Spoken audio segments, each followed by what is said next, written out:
অমৃতা ঔষধ কোম্পানীৰ মালিক অতি দৰিদ্ৰ অৱস্থাৰ পৰা আগুৱাই আজি অজস্ৰ সম্পত্তিৰ মালিক কিন্তু আছে তাৰ মনৰ শান্তি ল'ৰা ছোৱালী সকলো আছে তথাপিও তেখেত আজি ঘৰ কৰি এতিয়া তেখেতৰ একমাত্ৰ সাৰথী লগোৱা কাৰ্তিক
ইহঁতক ভিতৰলৈ লৈ যা হ'ব দিয়ক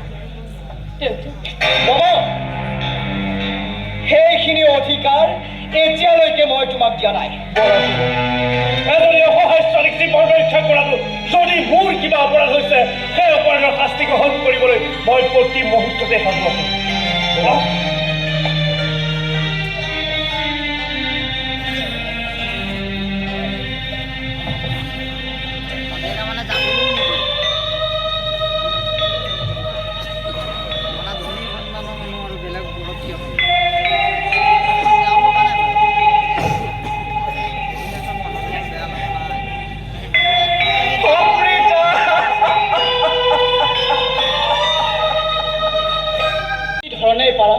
এই ঘৰখন শান্তিত লগোৱা আপোনাৰ আশীৰ্বাদ পালে মই নিশ্চয় পাৰিম দেউতা আপোনাক মই সকলো ক্ষেত্ৰতে হাতিয়াৰ হিচাপে ব্যৱহাৰ কৰিম আপুনি মোক এই ক্ষেত্ৰত কি লুকুব দেউতা মই তোমাক সকলো ক্ষেত্ৰতে সহায় কৰিম বোৱাৰী মই আহিছো দেউতা দেউতা মই আপোনাক আগতে কোৱা নাছিলো আমাৰ মাজুদাই কেতিয়াও ভুল কাম কৰিব নোৱাৰে এতিয়া দেখিলে এতিয়া আমাৰ নৱজনী কিমান ভাল বেয়া ঠাইতো যে ভাল মানুহ থাকিব পাৰে শামুকৰ পেটতো যে মাধিক জন্মিব পাৰে সেই কথা মোৰ আজি উপলব্ধ হৈছে হেৰি নহয় দেউতা আৰু এটা ভাল খবৰ আছে আৰু এটা ভাল হয় আমাৰ মাছো নব মাক হবলৈ ওলাইছে তই মোক ইমান ভাল খবৰ এটা কিয় ইমান দেৰিকৈ কলি হা তাৰ মানে মই ককা হয় নাচিবা নাচিনে মোৰ লগত খেলিব মই লুকা লগো খেলিম সিহঁতৰ আগত মই সাধু কথা কওঁ সিহঁতে মোক বিচাৰিব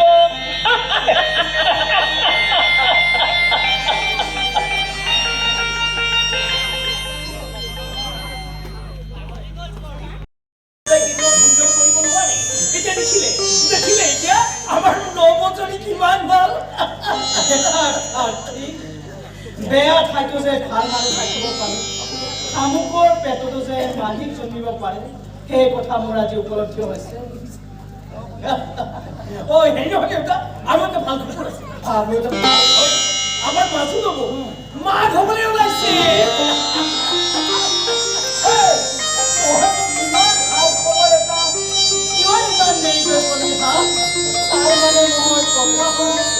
নাচিবা নাচিয়ে মোৰ লগত খেলিব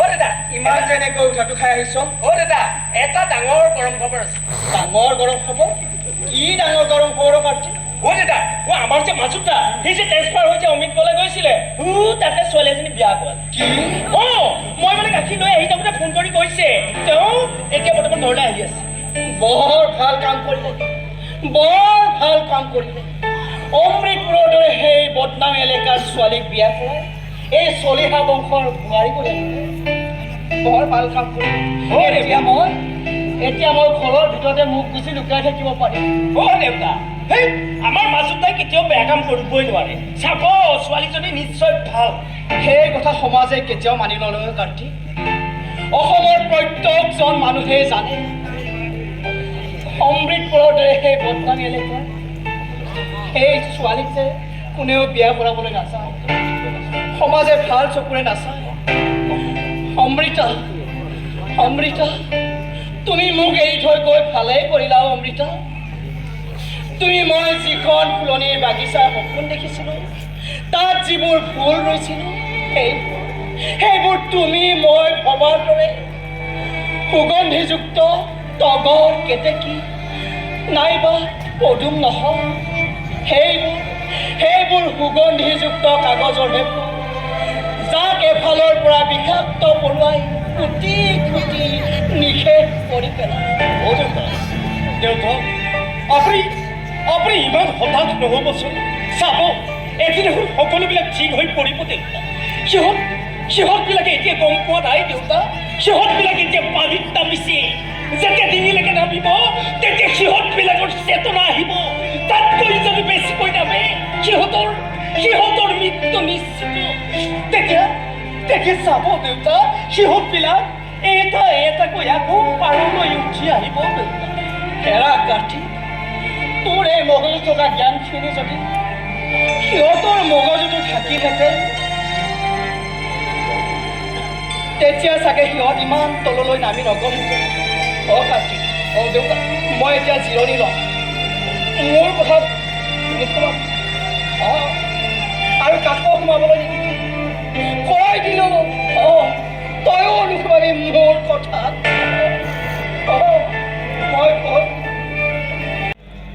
যাৰ যেতিয়াই মন যায় তেতিয়াই জিৰণি ল'বলৈ আহে আপুনি এতিয়ালৈকে শুৱাই নাই ভালদৰে টোপনি যাবলৈ হ'লে ভাল পৰিৱেশ এটা দৰকাৰ সেই পৰিৱেশ জানো আমাৰ এইখন ঘৰত আছে কাটি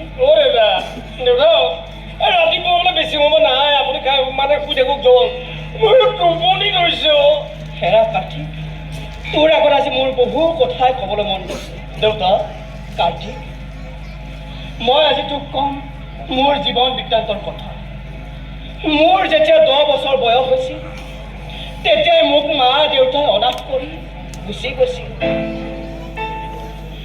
মই এদিন গুৱাহাটীলৈ গ'লোঁ এটা ঔষধ কোম্পানীত মই কাম কৰিবলৈ ল'লোঁ লাহে লাহে কাম কৰি পোৱা সেই টকা কেইটাৰে মই এটা ঔষধ কোম্পানী খুলিলোঁ অমৃতাক মই বিয়া কৰি মই এখন কুকুৰ সংসাৰ কৰিছোঁ এটাকৈ আমাৰ মাজলৈ 4টি সন্তান আহিল অমৃতাই মোক গুচি গ'ল কিন্তু তেওঁ যোৱাৰ সময়ত কোৱা এষাৰ কথা আজি মোৰ মুখ হাত সকলো বন্ধ কৰিলে তেওঁ মৃত্যুৰ সময়ত কৈছিল কোনোদিনাই যাতে মই সন্তান 4টিক তাৰ কথা নকওঁ কোনোদিনাই মই সিহঁতৰ কামত বাধা নিদিওঁ আচলতে সেই কথাটো তেখেতে ভুল কথা কৈ থৈ গ'ল আৰু সেই ভুলখিনিকে আপুনি আঁকোৱালি লৈ তাতকৈ ডাঙৰ ভুল কৰিলে দেউতা এই ঘৰখন কিন্তু আপুনি ধ্বংস কৰি পেলালে সন্তানক ভাল কৰিব হ'লে টান কথা বাদেই দেউতা প্ৰয়োজন হয় হাত উঠাব লাগিব দেউতা এতিয়াও কিন্তু সময় আছে আপুনি মুখ খোলক প্ৰয়োজন হ'লে হাত উঠাওক দেউতা অন্ধ ধৃতৰাষ্ট্ৰৰ দৰে পঢ়ি থাকিলে এই কি দহৰখন কিন্তু মৰিশালী হৈ যাব দেউতা মৰিশালী হৈ যাব নহয় কাঠি সেই সময় এতিয়া উকলি গ'ল এতিয়া যদি মই সিহঁতক মুখ খোলোঁ সিহঁতে ওলোটা মোক মুখ খুলিব সিহঁতে যদি মই হাত তোলোঁ সিহঁতে মোক ওলোটা হাত তুলিব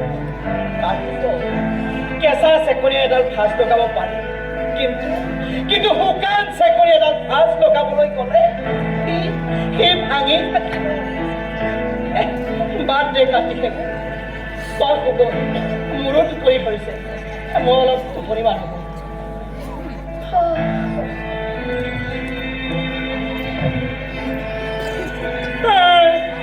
ৰাতি 2 বাজিলে, এতিয়াতো বিচনালৈ গৈ কি কৰিম? 4 বজাৰ লগে লগেতো উঠিবই লাগিব। গতিকে এই চোফাখনতে অলপ শুয়ে লওঁ।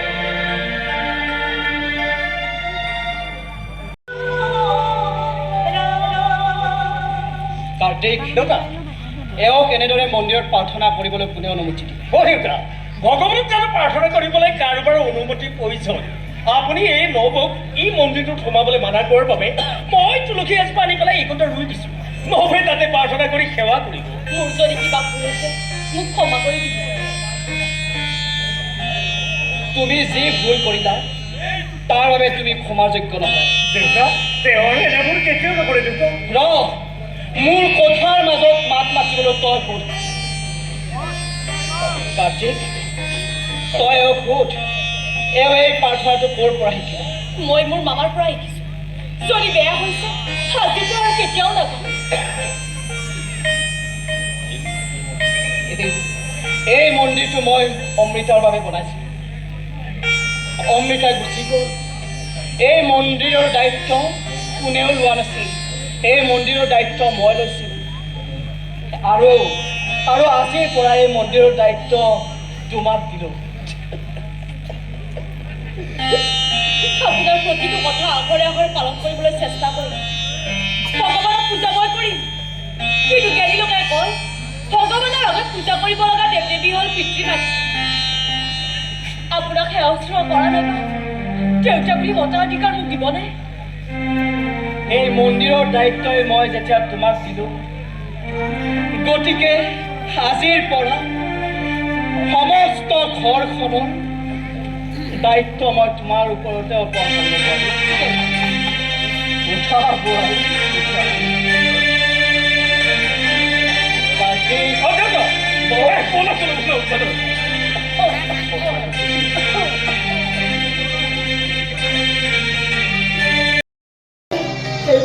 এইবোৰ তুমি মোক কি কথা শুনাবা বোৱাৰী?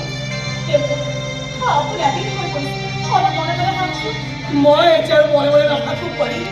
ইমান দিনে মনে মনে থকাৰ কিহত ইমান তললৈ নামি গৈছে? তাইক মই সৰুৰ পৰা কিহৰ ভাবিছিলোঁ। তাই যেতিয়া 7 বছৰ বয়স হৈছিল তেতিয়া তাইৰ মাকৰ মৃত্যু হৈছিল। আৰু তেতিয়াৰ পৰাই মই তাইক তুলি তালি ডাঙৰ দীঘল কৰিলোঁ। কত ইমান কোনো তাইক মই কষ্ট দিয়া নাছিলোঁ। আৰু তাইৰ সুযোগতে তাই মোক আজি কি দিলে? কলংক, কালিমা। তাইক তুমি সোধা পাৰি, তাইক মই কিহৰ ভাবিছিলোঁ? সোধা পাৰি, তাইক সোধা। তাইক কৈ দিয়া পাৰি, তাই এই কলংক মুখখন লৈ এইখন সমাজত জীয়াই থকাৰ তাইৰ কোনো অধিকাৰ নাই। নদীত জাপ দি নাইবা ডিঙিত চিপ জৰি লৈ তাই আত্মহত্যা কৰে। বোৱাৰী, কৈ দিয়া তাই মৰি যাওক।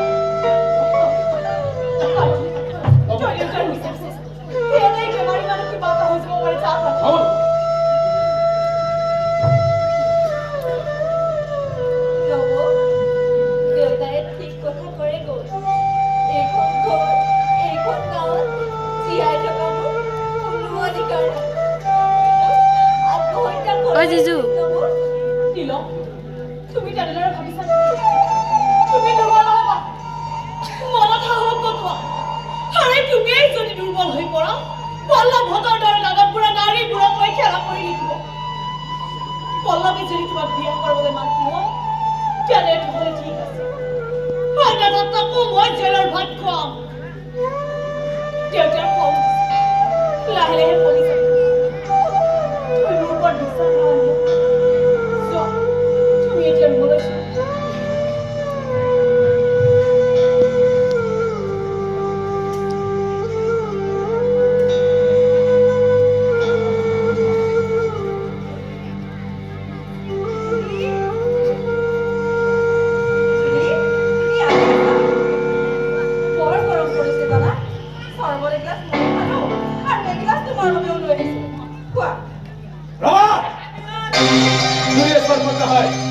চটপট মোক দিয়া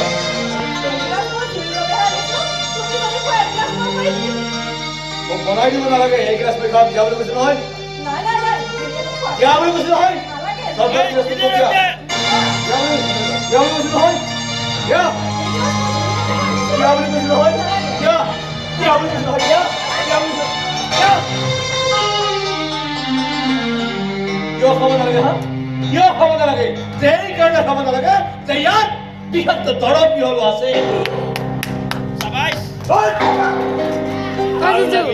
তই জুৰিৰ গৰ্ভত থকা সন্তানটোক ধ্বংস কৰিব বিচাৰিছিলি আমাৰ ভৱিষ্যত প্ৰজন্মক তই শেষ কৰিব বিচাৰিছিলি তই জান আজি তই তাক শেষ কৰিব বিচাৰিছিলি তেওঁ এগৰাকী নাৰী নহয় দেৱী দেৱী তেওঁ তাৰ জীৱন আমি জীয়াই আছো নহ'লে জেইলৰ অন্ধৰ কথাটো ভাগ খাব লাগিলেহেঁতেন তেওঁ এগৰাকী দেৱী তোক সাৱধান কৰি দিছো ভৱিষ্যতে যদি তই জুৰিৰ কিবা অনিষ্ট কৰ তেনেহ'লে তোক মাৰি পেলাও মাৰি পেলাও মাৰি পেলাও তুমি মোক কথা লিখিব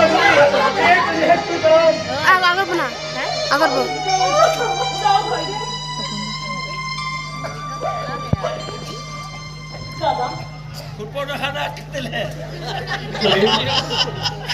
মই তোমাক আজি এটা কথা ক'বই লাগিব মই মদ খাওঁ জুৱা খেলো কিন্তু মই মোৰ ঔষধ কোম্পানীৰ ড্ৰাগছৰ বেপাৰ কৰা নাছিলো মোৰ মেনেজাৰ পল্লৱ দত্তই এই কাম কৰিছে তাক মই বিচাৰি ফুৰিছে যদি তাক বিচাৰিব লাগিব তেওঁ খবৰ বহুত নাই কৰিছে জুৰি তুমি অলপ থাকা এতিয়া মই আহি আছো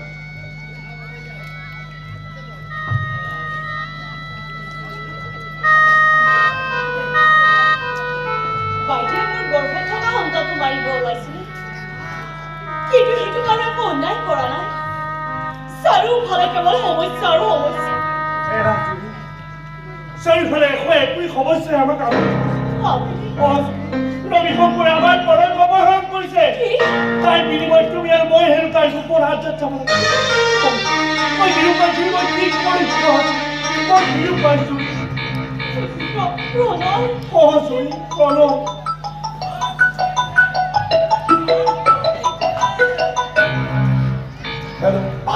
হেল্ল' ডিএছপি পৰাণ কমল আৰে তই মোৰ মাতটো ধৰিব মই ৰবি শংকৰ ৰবি ৰাজা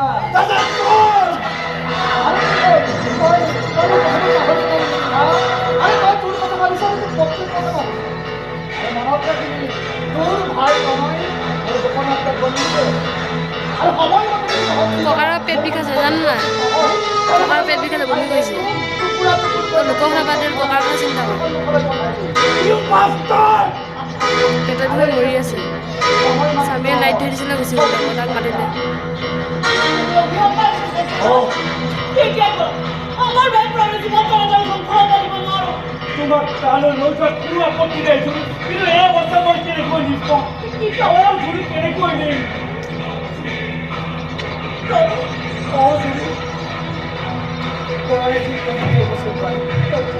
এই চলিহা বংশৰ বোৱাৰী মই তোমাক এটা পাখণ্ড ওচৰলৈ যাবলৈ দিব নোৱাৰোঁ তোৰলৈ যোৱাৰ আগতে কৈ যা তহঁতে ৰাতিটো ক'ত কটাই নহয় কবা বোৱাৰী মই তোমাৰ মুখৰ পৰা স্পষ্টভাৱে শুনিব বিচাৰিছোঁ কেনেকৈ ক'ব দেউতা লাজ লাগিছে দুইটাই ৰাতিটো লগ কামত কটালে দেউতা এই নিগমে হোটেলৰ গোপন কোঠাত গুপ্ত অভিসৰণ লিপিত আছিল আৰু ই হোটেলত তাক স্বীকাৰ কৰি আছিল পুলিচে আটাইকে ৰেড কৰি লগাব ৰাখিছিল আৰু এই জুৰিয়ে গৈ জামিনত লৈ আহিছে দেউতা এইবোৰ মই শুনাৰ আগতে মোক মাৰি নিমিলা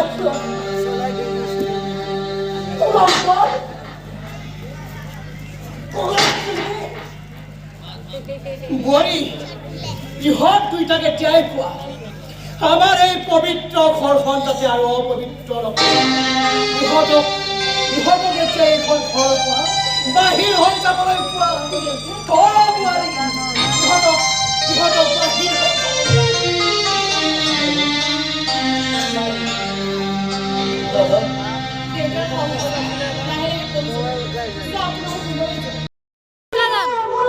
মোৰ ঘৰত কেলাটো চাবি না বাল ইমান ফেচিলিটি আছে যাম দিয়ক কেলাই বাল